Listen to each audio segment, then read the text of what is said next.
China policy अभी हमारी, China में भी देखिए वही बात है, हमारा रिलेशनशिप, बहुत सारे लोग कहते हैं कि हम डी रिस्किंग कर रहे हैं, बहुत कह रहे हैं कि डी कपलिंग कर रहे हैं, बहुत लोग ये भी कहते हैं कि हमें चाइना से डील करने में अमेरिका की मदद की ज़रूरत पड़ेगी, इसलिए हम अमेरिका के करीब जा रहे हैं, और अमेरिका भी इसीलिए हमारे करीब आ रहा है because they will need us while dealing with China.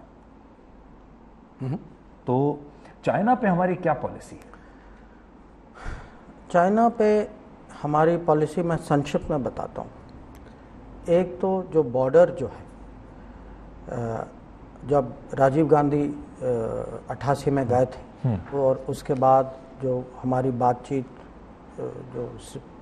हुई इसके बाद, तो 93 और 96 में 2 एग्रीमेंट्स थे, और ये एग्रीमेंट्स जो थे इनके कारण जो बॉर्डर एरियाज़ में आपस में समझौता था कि पीस एंड ट्रैंक्विलिटी, माने आप भी फौज नहीं लाएंगे, बड़ी मात्रा में नहीं लाएंगे, ना मैं लाऊंगा, ये, और ये लिखित में। तो उस समय से 93-96 से 2020 तक, ठीक है, कुछ घटनाएं हुई, पहले भी, माने 13 में भी हुई, 14 में भी हुई, पहले भी हुई, पर उसके बाद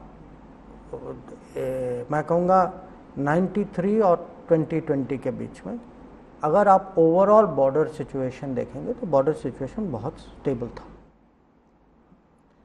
अब 2020 में बिना बताए, और अभी भी उन्होंने हमें ऐसा कुछ क्रेडिबल एक्सप्लेनेशन नहीं दिया कि उनके पॉलिसी में बदलावट क्यों आया, उन्होंने क्यों इस मात्रा में इनकी फ़ौज वो लद्दाख की ओर क्यों आई। अब तो एक तो है कि क्योंकि, और ये आपको याद होगा, ये कोविड के समय में था, बिल्कुल, और जहाँ हमारे यहाँ लॉकडाउन जारी था, तो हो सकता है कि लोगों को लगे कि लॉकडाउन के कारण हम अपनी मिलिट्री मूवमेंट नहीं कर पाएंगे, हो सकता है, हमें पता नहीं, पर ये मोदी सरकार है, मोदी जी हैं, उन्होंने निर्णय किया कि नहीं, हमें भेजना है, तो हम we had mix of airlift, train movement, road movement, everything, और माने हज़ारों में हमारी डिप्लॉयमेंट हुई वहाँ। तो चलिए वो डिप्लॉयमेंट हुई, उसके बाद आप वो गलवान वलवान, और उसके बाद जो नेगोशिएशन है, वो एक कहानी। आपका जो प्रश्न है, क्योंकि इसका लिंक है, इसीलिए मैंने ये आपको थोड़े विस्तार में बताया। ये इकोनॉमिक स्टोरी जो है, इसमें क्या हुआ कि हम जो हैं, हमारी रिफॉर्म 1991-92 से शुरू हुई, उनका 10 साल पहले शुरू हुआ, ठीक है, थोड़ा गैप था, पर हम जो हैं जिस क्वालिटी से, जिस मात्रा में हमें डोमेस्टिक कैपेसिटी बढ़ानी चाहिए थी, हमारे यहाँ ये हुई। तो क्या हुआ कि हमारे जो हैं चीन के साथ इम्पोर्ट्स बढ़ने लगे, क्योंकि हमारे जो बिजनेस वाले जो थे, उनको लगा कि भाई भारत में क्यों बनाए, चीन से और सस्ता मिल रहा है, तो उनकी निर्भरता जो है वो बढ़ती गई। जब मैं राजदूत था 2009 में, तो मैंने अपनी आवाज़ उठाई इसमें, मैंने कहा कि भाई ये ट्रेड गैप जो है ये चिंता का विषय है, हमें इस पर कुछ करना चाहिए। और उस समय सरकार में सोच थी कि हमें चाइना के साथ FTA फ्री ट्रेड एग्रीमेंट करना चाहिए। तो मैं जो कह रहा था वो उस समय मेजॉरिटी ओपिनियन नहीं था। तो अब पिछले 10 साल में ये, अब पूरे देश में ये सोच बनी है कि हम जो हैं, हमारी निर्भरता चाइना पे बहुत ज़्यादा है, पर जो 20-30 साल की जो कहीं जो कमी रह गई है, वो आप इसको 5 साल में या 10 साल में तुरंत बदल नहीं सकते। तो बदलने हम कोशिश क्या करें सोल्यूशन के लिए? ये जो आपको जो आत्मनिर्भर भारत जो कहा जा रहा है, जो मेक इन इंडिया जो कहते हैं, जब कहते हैं कि ये प्रोडक्शन लिंक्ड इंसेंटिव की हाईटेक जो अलग अलग मैन्युफैक्चरिंग इंडस्ट्री को हम बढ़ावा दें, समर्थन करें, और जो सेमीकंडक्टर मिशन जैसे हैं, या जो टेलीकॉम में जो अभी जो 5G स्टैक जो मैंने इंडियन 5G स्टैक जो बनाया जा रहा है, ये उदाहरण हैं कि हम कोशिश कर रहे हैं कि अब कम से कम क्रिटिकल सेक्टर्स में हमें कहीं ना कहीं तो शुरू करना, डीलिंक करना पड़ेगा हमें चाइना। मैं डीलिंक नहीं, हमें जो है, देखिए भारत जैसा देश, अब एक मिनट चाइना को साइड पे रखें, मैं कहूँगा भारत जैसा देश जो है, हमें इस पे हमारी इंडिपेंडेंट कैपेसिटी होनी चाहिए। आज चाइना हो, कल भले कोई और हो। आप मुझे बताइए कि टेलीकॉम में अगर हमारे यहाँ वो टैलेंट है, वो टेक्नोलॉजी है, वो इनोवेशन है, वो बिजनेस है, जो 5G, आज हमारी 5G डिप्लॉयमेंट जो है इंडियन टेक्नोलॉजी से हो रही। हमारे यहाँ जब कोविड आया था तो मेड इन इंडिया और इन्वेंट इन इंडिया वैक्सीन था।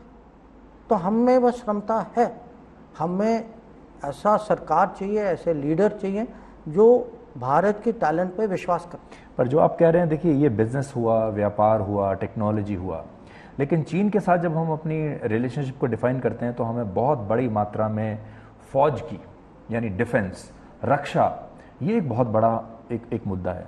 आपको लगता है कि अगर कभी कोई इस तरह का मौका आता है तो अमेरिका हमारी मदद करेगा? We are using America for this और maybe America is using us for this? सही, आपके जो मेकिंग इट टू सिंपल, नहीं, जो शब्द के प्रयोग जो है, I would put it like this, diplomacy, जब आप रिलेशनशिप, रिश्तों की बात करते हैं, व्हाट इज इट?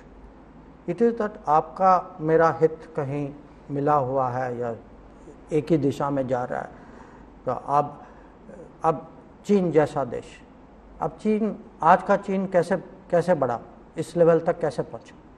क्योंकि उस समय अमेरिका का हित था कि चीन के साथ काम करें, क्योंकि उनकी जो उस समय जो मेन कॉम्पिटिटर जो थे वो सोवियत संघ था। तो दुनिया में इंटरनेशनल रिलेशंस में यही होता है कि देश जो हैं किसी के साथ कभी जुड़ते हैं, कभी एक दूसरे के साथ काम करते हैं, कभी नहीं करते।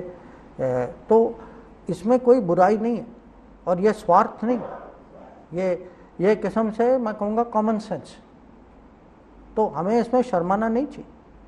पर मैं ये भी कहूँगा कि हमारे सॉल्यूशन जो है, हम ये ना सोचें कि हमारे सॉल्यूशन देश के बाहर हैं, कुछ हद में है, पर अगर फोकस हमारा बाहर जाएगा तो हम वही गलती करते जाएंगे। जैसे मैं आपको समझाऊं, चाइना, आप चाइना की बात करते हैं, आप दो चेंज पिछले 9 साल के चेंज में देखिए। एक, हम हथियार इंपोर्ट करते थे, आज जो है अगर आप देखें कि किस मात्रा में वही चीज़ जो हम बाहर से इंपोर्ट करते थे, उनमें से कितनी चीज़ जो है आज मेड इन इंडिया में बन रही। और ये नहीं कि वो क्षमता तुरंत 2014 या 15 या 16 में, पहले भी था। यही था कि किसी सरकार की नीति नहीं थी कि अगर आपको जूते बनाने हैं या टेंट लेना है या हथियार भी बनाने, ये हम बना सकते हैं। या दूसरी बात इंफ्रास्ट्रक्चर की, क्योंकि आज हमारी कमी, अगर मैं कहूँगा कहीं डिसएडवांटेज में थे हम, और वो इंफ्रास्ट्रक्चर कि आप जानते हैं कि पहले की सोच थी कि भाई इंफ्रास्ट्रक्चर तो ऐसे ही छोड़ दो, वो सीमा में अगर आप आ ही नहीं पाएंगे। और इसका असर ये हुआ कि जब हमें डिप्लॉय करना था, हमारे जवानों को कितनी परेशानी थी, क्योंकि उनके लोग रोड में जीप में आते थे, गाड़ी में आते थे, हमें जो है म्यूल ट्रैक में जाना पड़ता था।